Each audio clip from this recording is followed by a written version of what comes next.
advice given is for general information purposes. All legal cases are different, and you should seek the advice of your own attorney before acting or making decisions. No attorney-client privilege applies to communications on this show, and no attorney-client relationship is created by calling or writing in. Attorney Rominger practices only in Pennsylvania and maintains his primary office in Carlisle, Pennsylvania. I'm going to go Chappelle on you today.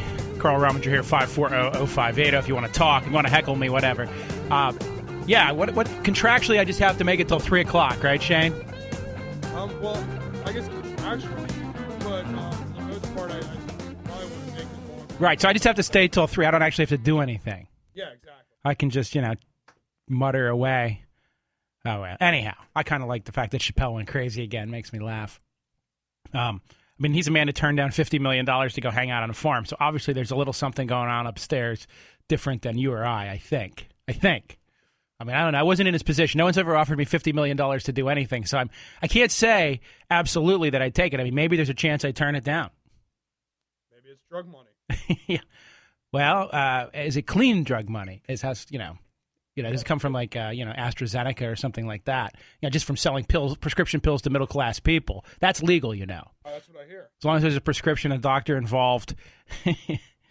Oh boy. 540-0580. What do I want to talk to you guys about? Well, let's get some get the phone lines loaded up here. Let's get some stuff out of the way. All right. Your time is almost up. Tomorrow, Harrisburg Beer and Cigar Barbecue, Sunday, September 1st, 2 p.m. $50 gets you a ticket to the barbecue. It includes $100 worth of cigars, foods, and drinks. You get a Terrana Salutum, a Hoya de Monterrey, a Rapture, a Pure Sangria, a Villiger, an Alec Bradley Prezano, and probably more. So anyhow, it's a great opportunity. Stop over there. I will be there with bells on at 2 o'clock at Harrisburg Beer and Cigar. It's right off of Union Deposit. If you're not sure how to get there, just look them up on the internet or the Facebook. And if you're too lazy to drive all the way into Harrisburg and you still need some beer, go to Big Mike's Beer Outlet, 1455 East Main Street, Annville, PA. Also, if you need to liquidate an estate or business, I recommend you call RJ Gold Auctions. By the way, talk line number here is 540-0580. RJ Gold Auctions, he can buy outright or sell your items at auction. RJ Gold can be reached at 645-0061, 645-0061. He purchases outright items such as medals, pins, patches, tokens, awards, badges, and most historical collectibles. He can pay you right away. RJ Gold, 645-0061 at 3712 North 6th Street, Harrisburg. Plan to attend RJ's awesome auction Sunday, September 29th, 1 p.m. at the American Legion in Harrisburg, PA. License auctioneer AU005798. That barbecue is going to be good. I know it is. That's a great selection of cigars. I can personally vouch for it. It's a great chance to check the place out. I know it's like a holiday weekend and you're supposed to be doing something with your family or whatever, but you can sneak out for 2 hours or just get the boys or the cigar smokers in the group and truck over there. You're going to get your money's worth in cigars, so even if you don't feel like eating a lot of barbecue. But who can beat a barbecue on this holiday? Rick, you're on the air. What's going on, Rick? Hey, I do work for a contractor. It gets money from the state, Okay. as well as private customers.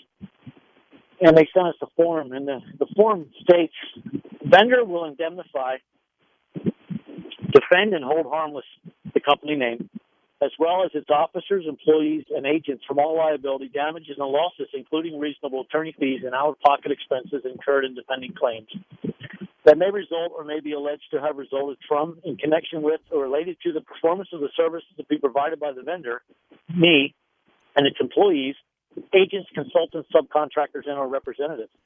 Vendor hereby waives all rights of subordination against the company. I'm not signing this. It's like they're basically saying if they tell me to do something and I do it wrong and they told me to, I'm screwed. Right. They're basically saying if you do anything that's not that's actionable, that you're going to indemnify them for any of their problems. And maybe your recommendation is that you add a little language that just would say something along the lines of accepted unless done at the specific bequest of. But it's a business decision whether you want to sign that indemnity clause or not. Yeah, and but basically, I could, if they say, well, if I have a problem on a job, I'm installing their equipment, and that's what I do. I install their equipment. Right. I said, well, I can't. There's a problem here. I can't do it. And they said, well, just do it this way, and I do it that way. and they say, well, we didn't tell you to do that, or blah, blah, right, blah. claim gets made against writing. them, they're going to use this clause exactly. to drag you in. Just defending myself. Yeah.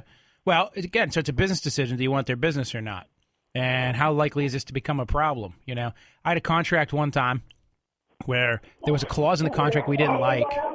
And I said to the other side, I said, we don't like this clause. And they said, well, listen, we've done this 1,000 times. We've never had to use that clause before. We'll never use that clause in this case. Right. And of course, I wrote my client a letter saying, they're unwilling to remove the clause that causes concern. You've got to make a business decision. Sure as you know what. Halfway through the transaction, guess what clause came rolling out? Exactly. Yeah, and all it takes is once, and I'm out of business. Right. So, okay. Now, well, on the other hand, if you have insurance, okay, that would cover you. That would cover you for your acts of negligence and the like, but that's not going to cover you for your workmanship. So it's hard to insure on that. Your other idea would be, okay, you want to get really cute, set up an LLC and have the LLC contract with them, and then have the LLC contract with you for your services. Uh-huh. Then the LLC will be indemnifying them, but the LLC really won't be anything but a middleman, so that you'll be a step off as well, so they can go back to the LLC, but not you. So it says representatives and vendors and all that stuff too. So I think they have their butts covered. Patents. All right, my friend. Thank you very much for your advice. All right. Yeah, it is what it is. You got to sign it or not sign it, but I see it as being a problem. I'm sure that you could probably weasel on the clause a little bit if they ordered you to do something in bad faith, but I think the caller was already recognizing the problem. They're not going to admit that they told you. They're not going to send you the email that says wire it wrong. They're just going to tell you to wire it wrong. And then later when you claim they said to, they're going to go, we never said that. Why would we say that? That's crazy. 540-0580. Carl Rominger here. Leo, you're on the air. Yes, I'm calling about a natural gas lease. You might want to... A gas lease. Okay, not a leak. Yeah, lease. Okay, got it. Natural, yes. I was going to say, if there's a leak, you should call the fire department and the gas company first, not me, but go ahead. All right, thank you. All right. Anyhow, I'm 50% owner. The other 50% partner has signed the mineral rights over to the gas company, and I went to the courthouse and found out that the other person had signed the lease, but now it's been filed in the courthouse as a natural gas lease on that property. And it initially appears that they have all the acreage, not just half of it. So is it legal that they can submit mineral rights for an entire parcel of land with only 50%? They own the whole. You own the whole. Let me explain it this way. If you and I own a piece of land together, yes, sir, we don't have a division. We both own the whole thing. So we have an undivided interest in the entirety. Okay? Yeah. I'm eating some ribs from Reds here, so excuse me. Reds and Carlisle, really good ribs. But anyhow, so you have this piece of property. You own all of it. You own it from one corner to the other, and so does he. You have a 50% undivided interest. So either one of you can lease that land, okay? But you're owed, you're an owner of that lease as well, because the proceeds of the land belong to both of you in equal shares, as do the expenses of the land. Does that make sense? Go ahead and say that again. You both own the lease. I mean, even though he leased it, right? It's coming from the land. So the proceeds of the lease belong to both of you. Okay. Even though I didn't sign off? Well, here's the problem. Let me ask it this way. If you go and rent a house somewhere, right, and it's owned by a husband and wife, and you sign as tenant and the husband signs as landlord, do you not have a lease because somebody else had an interest in the property? I think you do. Now, somebody can call in and correct me on this because I may be wrong. But I've always thought that either person who has apparent authority over it can do the lease, because you both have the rights to dig up on the land, cut a tree down and sell it. Your duty to each other, though, is to account for any profits from the land and any expenses from the land. So, okay. Do you not want a gas lease on it? I do not. I'm holding off because I'm looking for a what do you call non-surface arrangement that they cannot just put pipelines and storage in it. So I was holding off and signing the lease because I wanted more clarification. That's interesting. And the other partner just signed off because he was looking for the sign-on bonus. Right. It's very interesting. So I don't know my instinct is that he can bind the property to a lease because he owns the whole thing. but that you have a right to an accounting on that. But I could be wrong, so I'm not going to certify that answer as true and correct right now. That's my initial inclination. Okay, so I may have forfeited my interest in that as far as the mineral goes? No, you didn't forfeit your interest, but the problem is when you own something with somebody else. Okay, let me explain it again this way. You have a parcel of land that has a bunch of trees on it, right? And you own it with me. And I come down one day and I cut a tree down and take it home with me. Can I do that? The answer is yes. It's my tree. It's your tree too. So I owe you an accounting for the value I took from the land. Gotcha. So if I sell that tree to a timber company, it's not all my money. But I'm not clear, and that's why I suspect that the mineral rights are going to run the same way. But I've got to give it a little caveat, which is there's a special body of law built up around that. So there may be something I'm missing because I haven't had time to analyze it or check the books. But my conventional answer would be, when two people own the same piece of land, I can let a guy pitch a tent on it, right? Uh-huh. And you can come kick the guy off because we both have equal rights. It's sort of like when the husband and wife live in the house together. I got to get a break here, and one moves out and then tries to move back in and then breaks the locks. And the other says, well, they're breaking an entry. And the answer is no, it's their house. They can break the locks. You can put new locks on and they can break them, and you guys can go back and forth for 100 years. Gotcha. So, but I would, if you're really serious about checking it out, I would come see me off the air so we can do a little more in-depth research to see how you might invalidate the lease. There may be a trick to that. Okay. All right. So it's not I don't think it's a done deal, but my inclination is you might have a problem. Sure. All right. All right. Thank you. All right. 540-0580. See you after the break. Well, we're back. This is good music, by the way, Shane. Good bumper music. Good choice. I picked it just for you. Oh, yeah. It says rock you like a hurricane, right? Huh? Yeah. Good stuff. I was on with Art yesterday answering animal questions. And we had like a snakes on the plane moment. He wanted to know about poisonous snakes hanging in his house. I think that somebody needs to get up there and check out the 55-gallon drums Art has out behind the barn and just make sure there's no body parts in there.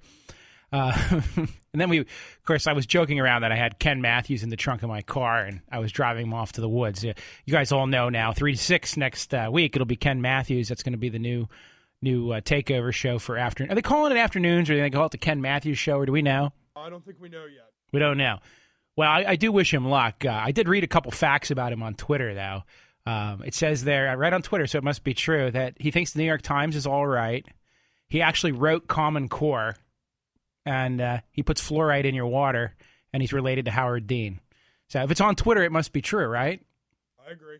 So anyhow, we'll get to know the guy, and I hope he does well. In fact, I'm looking forward to him maybe occasionally bringing me on the air to answer legal questions, because I'll have nothing to do between 3 and 6 in the afternoon like I used to with Durgan in a day. So if you guys do me a favor and just remind Matthews to call me every once in a while, all right?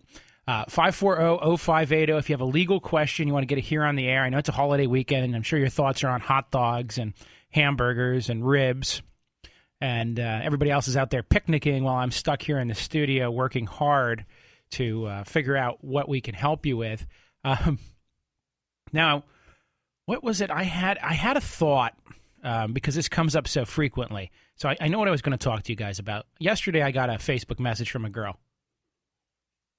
She got called in by her employer because they claim she falsely answered some kind of questionnaire on the employment application at one time. And it asked her if she had ever been convicted of a crime, and she put no. Well, she had gotten an ARD or something at one time. Therefore, she was never convicted and was expunged. Somehow they knew about it or found out about it, and they were trying to hold it against her. And here's the skinny when you get these questions on employment things, because everybody thinks that because something was expunged or they got ARD or the charges were dismissed even, that they don't have to answer a questionnaire that asked about it. And here's the problem. You have to look at the question very carefully. So if you're asked the following question, have you ever been convicted of a crime? Then the answer may be yes. Or if the question is, have you ever been convicted of a felony or misdemeanor? The answer may be yes. If it was a summary or you weren't convicted, any other resolution besides a conviction, then the answer is no. Have you ever been charged with a crime? The answer may be yes, even though you were acquitted, the charges were dismissed, or it was expunged.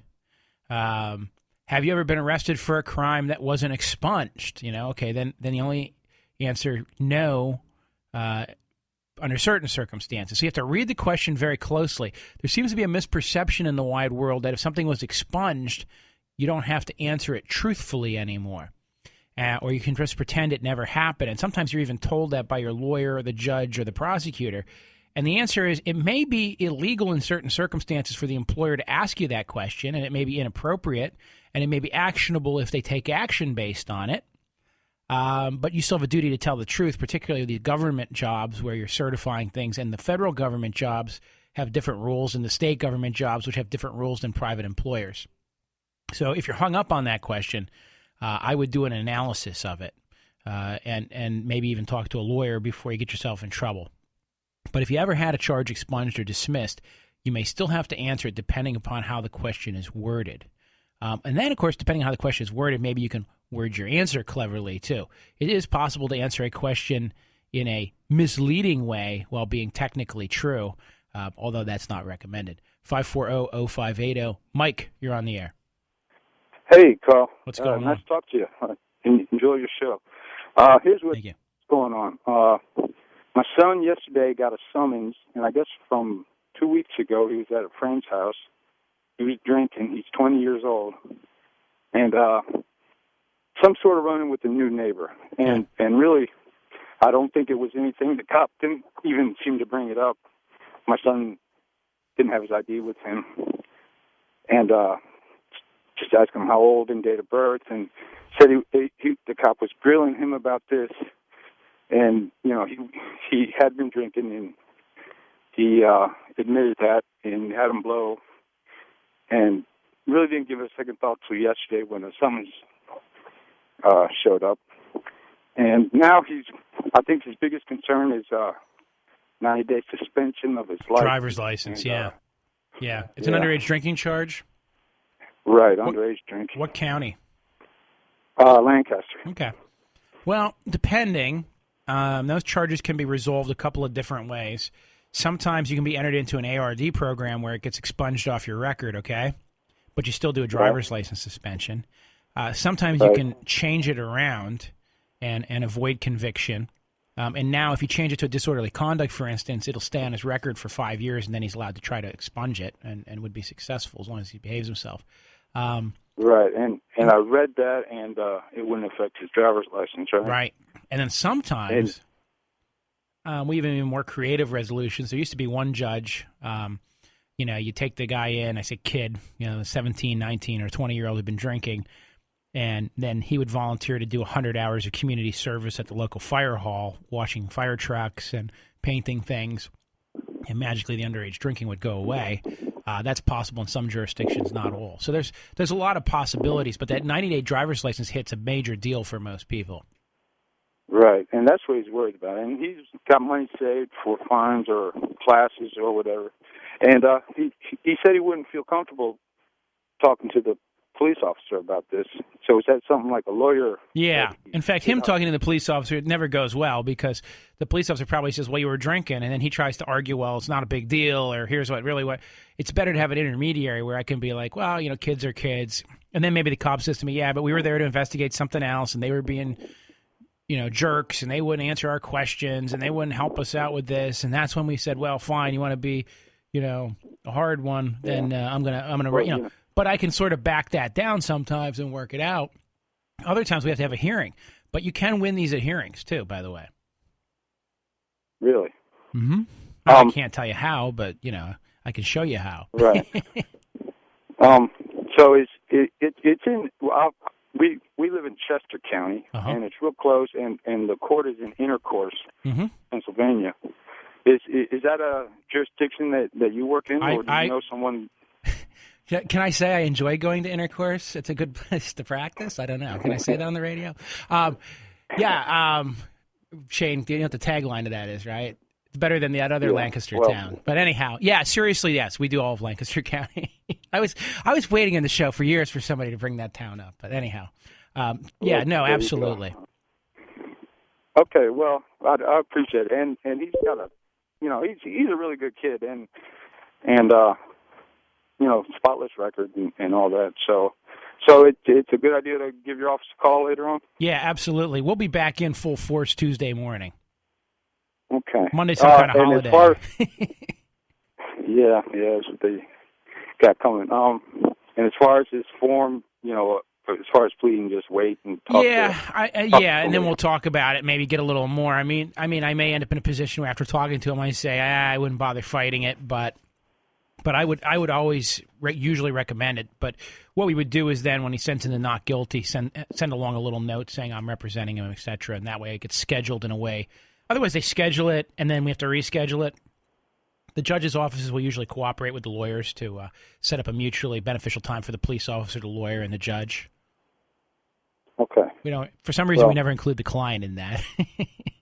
I don't know why, but what works best for you? And the client says, well, Mondays would be a good day for a hearing, and you're like, good luck. Really? Okay. All right. Be happy to help you. Okay. Thanks. Thank you, man. Thanks for your time. 540-0580.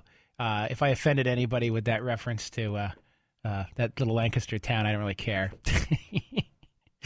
There's so many great jokes about that stuff out there. Let's say, is there anything else I want to tell you about Ken Matthews? Oh, I think he drinks skinny lattes too. But anyhow, I just like playing sour grapes. I think it's pretty cool. I'm interested to see how he defines the show. Obviously, in the post-Durgan era, Bob's irreplaceable.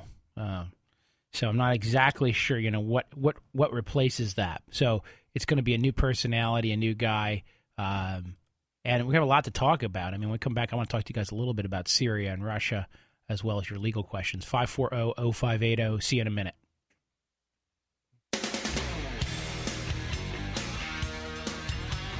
Hey, welcome back. Carl Rominger here, 540-0580. Okay, we're waiting on the president. I can see his podium. I don't think, Shane, we can't break the live audio in, can we? You don't think we can now? I believe so, no. Yeah, well, too bad. If I figure out how to get sound on this TV, I'll listen to it. I'm not sure how I do that, but oh well. We'll wait and see what we can do with the president talks here, find out what's going on. I was just going to comment on that a little bit over there. It's kind of like the new proxy war right now. If you're paying attention, Syria is being supported by Russia. Now, Putin has come out and said, if you have evidence, show us the evidence, because otherwise it's just a farce. This is a big deal. The U.S. is going to intercede in Syria. We're going to bomb somebody, and Russia's basically saying it's a farce unless you lay out the evidence, challenging us, rattling their saber. Iran has pledged to defend Syria. These are the little conflagrations that result in big wars. Had you been alive in time to see World War I come up, or World War II, I wasn't, but had you been, we would have noticed the same thing. I mean, you'd read in the newspaper that, some little country somewhere is having a little dust-up with somebody else somewhere, but they're all proxies. And just like Vietnam was a proxy war between capitalism and democracy and communism and totalitarianism, so now Syria and the Middle East is becoming a proxy fight between Russia and the United States. So we may be on the verge of our new Cold War. And I hope that's the worst news I have to deliver for the day. But we'll see what the president has to say. And obviously, God bless America. David, you're on WHP 580, 540-0580, or for Jay's benefit, 500580. What's going on, David? Oh, how you doing? I've been married for 25 years. I have two stepdaughters that I've raised since age 9 and 10. Their ages 35 and 36 now, and are married, and one lives in Pennsylvania and one lives in California. I understand essentially there's an effective inheritance tax rate between 4% if they're biological and adopted, and 15% if they're not. Correct. So my question is, one, I want to legally adopt them. Two, their biological father hasn't had contact with them in 20 years. I want to know what's the best way to do it. What are the costs and or potential issues? The short answer is the cost is probably minimal, because when we have adults who want to be adopted, they can come to court held their hand up and say, Dad's a swell guy and we have no reason not to be adopted by him. The judge at the same time is also not worried that you're adopting an 8-year-old and putting them at your mercy because obviously they're adults. And so it should be pretty streamlined. Getting service on the father, technically you're terminating his parental rights. He can sign a consent, or if you can show that you've served him and he doesn't show up, you win. Or if he shows up, he's going to have a really hard hill to climb legally, and over the adult children, he wouldn't win. So it should be a very streamlined, simple process, quite frankly. Give me a ballpark and what you feel the cost might be associated with that. I'm going to ballpark it anywhere between $1,500 and $3,500, but thinking on the lower end. Okay. And the only reason I'm saying that is just because of all the hunt down, the paperwork, and maybe a little bit of due diligence. I'm making sure you got Dad served just so you don't have a judge say what was the diligence and making sure that he knew about this stuff. That's fine. The other thing, because of that, the other thing I was looking at too is, am I correct to understand there's an effective tax rate difference because we have a will and trust for our kids, and I wanted to make sure that bottom line is that. One, is that, am I correct in that understanding of 4% versus 15% versus right. biological or adopted versus stepchildren? Yeah, because they're not your kids. I mean, and I don't mean it in that sense. I mean, but they're, for a legal standpoint, they're not your children. Gotcha. And so, then anybody could simply say, well, they were my stepchild, and that's why I want this better tax treatment. Gotcha. Is this only in Pennsylvania, or is this nationwide? Or every state is different. Every state is different and a lot of states don't have an inheritance tax. Florida comes to mind, for instance. So, long story short is it just depends on the state, and this is just a quirk of the tax, nothing else. You could write a will. Let's say you had 3 kids, 1 adopted and 2 biological. You could write a will that says I leave everything to my kids in equal shares, and the will would effectuate, that okay. Of course, there might be a problem. We had one time where somebody said, I leave everything to the grandkids. Well, they only had 2 grandkids and 2 step-grandkids, and the courts hold that, the term grandchild doesn't include step-grandchildren. So he should have named them individually. So with your 3 daughters, you'd say this daughter, that daughter, that daughter. But the tax rates on their bequests would be different because of the relationship. I see. So then I would be wise if we had a sizable estate to be able to do this, not only for tax reasons, but again, I've been their effective dad, and they see me that way since they've been ages 9, and because their biological father's been out of the picture forever. And there are a lot of adult adoptions out there. It's not like this is a unusual thing.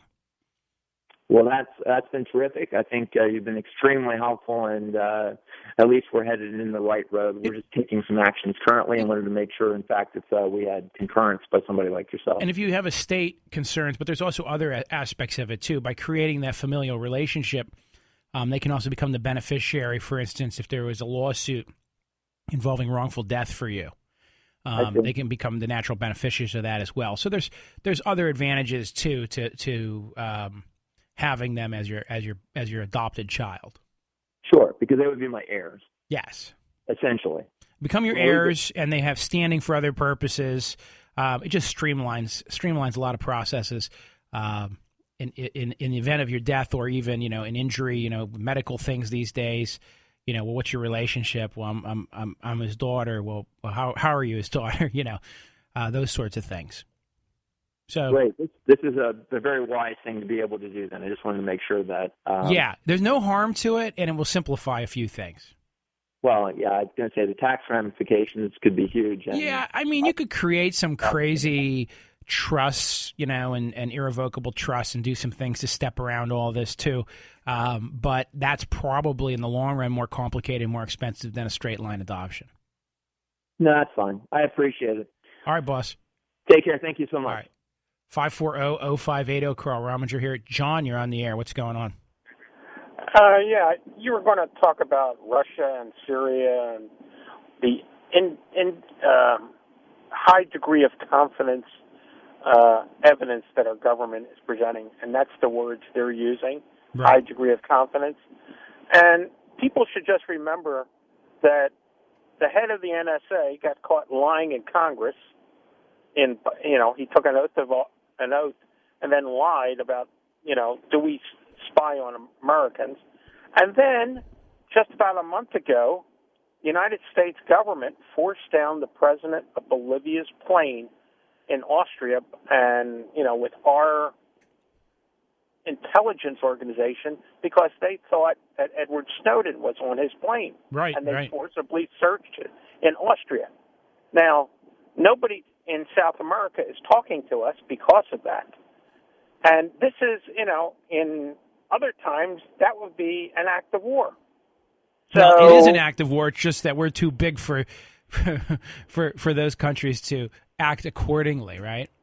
Right. So we coerced 3 countries, Spain, Portugal, and France, to prevent his plane from crossing over their airspace. Forced them. I want you to think about this for a minute. Right. We took a sovereign head of government who allegedly is due all the same respect as the President of the United States by us, right, and landed his plane and searched it. I wonder how that would go over if somebody said, well, Air Force One, you're grounded and we need to come on board the plane and just kind of look everything over. Right. Exactly. And I mean, this is, people, that was glossed over, but that's, you go read the South American papers and all their press and, this thing didn't go away. Now, here's our dilemma. I mean, and this is the horns of the dilemma. Let's assume the Syrians did use chemical weapons on their people. We've maintained forever that we're not going to allow people to use chemical weapons on civilians, let alone on military operations. And so we lose all credibility if we do nothing.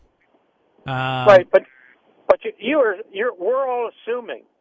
Well, that's what I mean, and that's I don't know. Listen, there's a lot of people that think that the Maine was sunk, by the side who wanted the U.S. in, not by the opposite side. And then we have was it the Lusitania that was sunk, the cruise ship with the Germans. Yeah. And some people say, well, maybe, and then of course some other people say maybe Pearl Harbor. We knew it was going to get bombed, but we needed to get the people mustered up. So we sort of let it slide, but we moved the Navy to the shallow water instead of the deep water just in time. But this is the same organization that says we should have confidence in the intelligence organization, and they did this less than 2 months ago. Yeah, no, I understand. And in the meantime, some idiot can go to Russia and come back as a radical and the Russians can call us 4 times and say, hey, you got some problems over there, and he can show up at the Boston Marathon with a bomb because we're not really bothering to check him out. That's right, exactly. And I mean, so we have, this instills zero confidence that our government is telling the truth. Well, listen, with Iraq, they were 100% sure, man. They had absolute evidence of weapons of mass destruction. Right. And, and why should we believe, and, you can't say that this was the apparatus from Bush because this was your guys 60 days ago. John, I'll give you one further, and this happens even in little cases. I'll read the affidavit of probable cause in a homicide case or in an aggravated assault or whatever, and it's written by the police. And it's written in a very optimistic, so they basically say, dear judge, here's what we can prove if we come to court. And then when you actually start digging into it, sometimes it's really accurate, okay? Other times it's based on information received from 5 different parties, and when you actually talk to them and you break down what they have to say, you discover that the officer took 1/10 of what they said in the light most favorable to what he was trying to prove. But when you actually break it down, all of it turns out to be garbage. So the fact that they have this intelligence report, I understand what Putin's basically saying is, great, you've given me your summary of what you think you know. Now show me how you know it. And that's why we have court trials still, because we say to the government, before we put this in the guy in jail, show me how you know what you think you know. And sometimes it isn't what they claim it is. Sometimes it's just malice on the part of the government, and other times it's just buffoonery, and sometimes it's a horse race. But for all those reasons, I understand. So maybe Obama will do something. Maybe he'll declassify or show something here. But I got to go to break. All right. Take it easy. Boss. Bye. Thanks.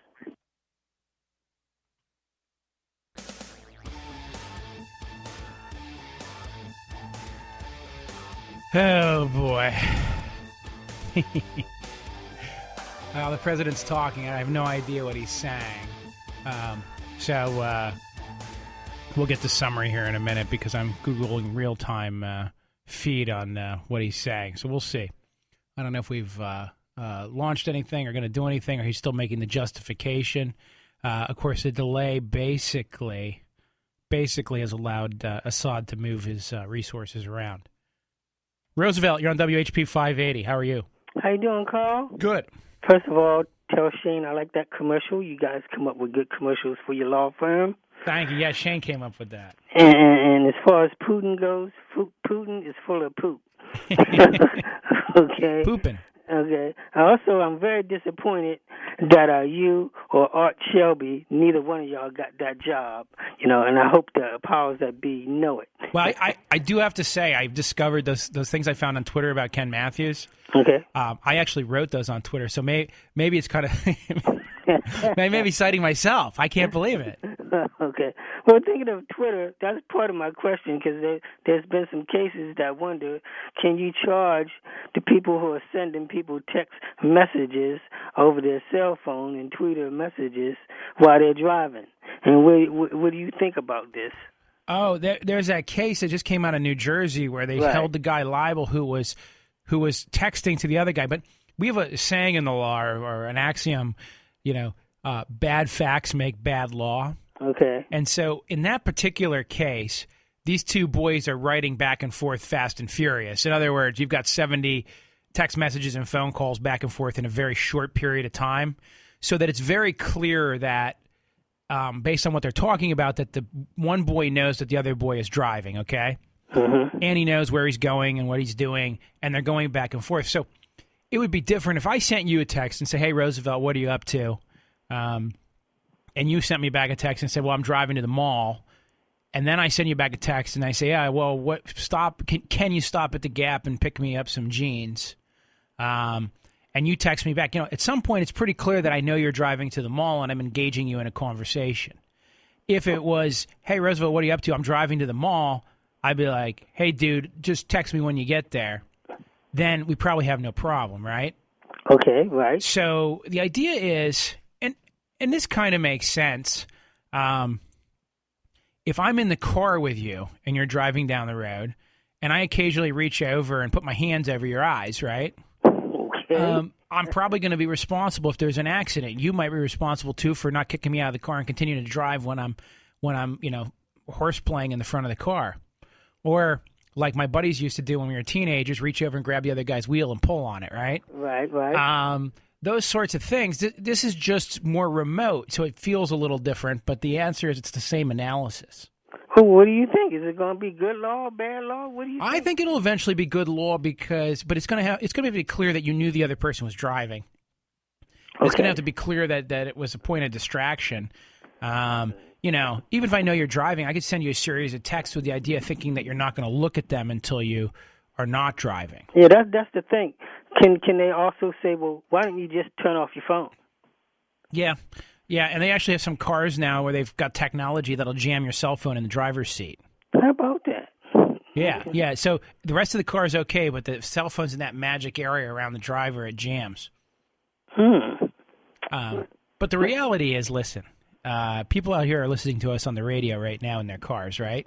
Absolutely. When they put radios, when you go back and research, if you go on the internet and look up some of the old literature from when, of course, obviously it's all been scanned, but what the public outcry was when they put radios in cars.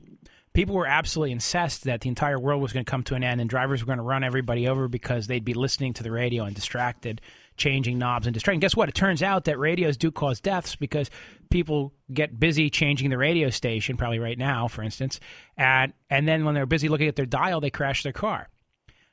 Distractions, including the radio and eating, shaving in the car, putting lipstick in on the car, painting your nails in the car, reading the newspaper in the car, talking to your friend in the car, all lead to accidents. Okay, I guess what we need is the Google car that can drive itself, and when we fine. Yeah, and you know what? That's why those cars will eventually take over. Even though people have this idea of control, the reality is there's a statistic that 90-some% of all drivers think they're better than they are. Well, I guess I could go along with that to some degree. And here's the answer. When you get in front of back behind the red light, and you're 100 cars back from the red light, and you can see it up there, Mm-hmm. Watch when it turns green and realize how long it takes for the wave of motion to move back through. And it actually takes quite a long time for cars to get moving because each person's reaction time to the car moving in front of them, and some people have faster reaction time, some people have slower, but on average, it's not as fast as you would think it is. And that's why you get these phantom traffic jams, because those little ripples just start moving back through, and human reaction time is just not great. Boy, where do you be spending your spare time? Did you come up with that one, Carl? Yeah, well, I read a whole article on these traffic jams. Okay. And see, so let me give you an example. If you get 100 cars in a line, and each car takes a quarter second, right, to react to what the car in front of it does to start moving, it takes a full 25 seconds for the last car to start moving. That's optimistic. So it's probably more like, a minute from the beginning of the front line moving to the back. But by then, the lights already changed again, right? So you think computers can drive us better than we can drive ourselves? Yes. Okay. Because all 100 Google cars could start rolling forward at the same moment. Okay. That you'll let us know. You'll read up on that too. I will. I'll probably ride in one someday if I get a chance. And I wouldn't mind trying one. They're also saying that once they get them up and running, because obviously they're theoretically going to be so much better drivers, that they'll eventually have a driverless car fast lane where you can go like 120. Do you think Pennsylvania and a lot of states will allow that? They're going to lose a lot of money if these things do well. Yeah, that's exactly. Listen, governments evolve eventually. They're just a little slow. No doubt about that. Okay, Carl, sorry you didn't get the gig, but I'm going to always keep listening. Thanks, Roosevelt. Okay. 540-0580. We get back, we'll talk with Tom and Ray. I'll see you for another hour here, folks.